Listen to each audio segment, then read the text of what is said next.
कुछ साल पहले राजस्थान के हाई कोर्ट में एक फैसला सुनाया गया था। आर्य समाज मंदिर में अंतरजातीय प्रेम विवाह करने वाले युगल प्रेमिकाओं के लिए एक बुरी या चिंताजनक खबर तो है ही। फैसले के अनुसार आर्य समाज मंदिर में अंतरजातीय प्रेम विवाह करने से पहले युगल प्रेमियों को अपने माता पिता, अभिभावकों और स्थानीय पुलिस थाने अधिकारियों को सूचित करना होगा। दूसरी बात, विवाह के समय दोनों पक्षों की ओर से दो दो गणमान्य व्यक्तियों को मौजूद होना अनिवार्य है। इस फैसले को लेकर समाज सेवी संस्थाओं, मानव अधिकारों पर काम करने वाले संगठनों में चिंता की लहर दौड़ गई। और ऐसा होना लाजमी भी है।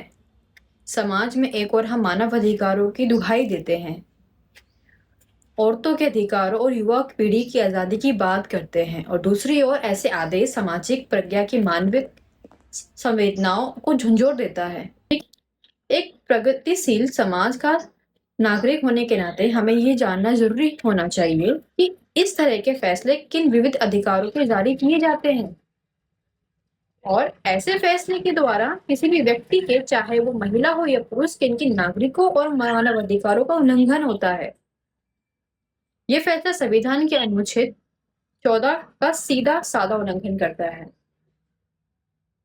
जो बिना किसी जातीय, धार्मिक और किसी भी प्रकार के भेदभाव के बिना आजादी से जीवन जीने के कानून के समक्ष सुरक्षा की दुहाई देता है। दूसरी ओर नागरिक और मानव अधिकारों के उल्लंघन की नजर से भी फैसला एक भारतीय नागरिक के रूप में युवाओं को प्राप्त मौलिक अधिकारों और मानव अधिकारों का हनन करता नजर आता है। संविधान यदि किसी नागरिक को आजादी से जीवन जीने का अधिकार व आजादी देता है, जातीयता के आधार पर किसी प्रकार का भेदभाव, प्रतिबंध और आजादी को रोक को गलत करार देता है, तो इस प्रकार के फैसले द्वारा युवाओं के वैवाहिक अधिकारों पर प्रतिबंध किस प्रकार से लगाया जा सकता है। हमारे देश में आजादी भेदभाव की जड़ें इतनी गहरी क्यों हैं? इसे अब जब तक नहीं समझेंगे तब तक इस तरह के प्रतिशतात्मक फैसलों को अपने आसपास ही सुनते रहेंगे, फिर चाहे वो अपना घर क्यों ना हो। महिलाओं के अधिकार और कुछ मुद्दों पर ये सवाल। ये किताब है विधान, संविधान और महिलाएं, जिसकी लेखिका है डॉक्टर सुनीता ठाकुर। ये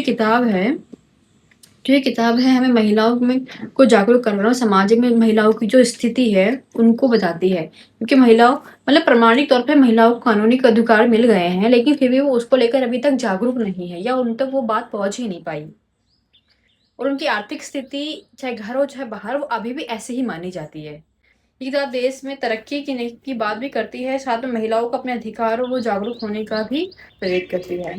तो एक अच्छी किताब है, आप जरूर पढ़िएगा। शुक्रिया।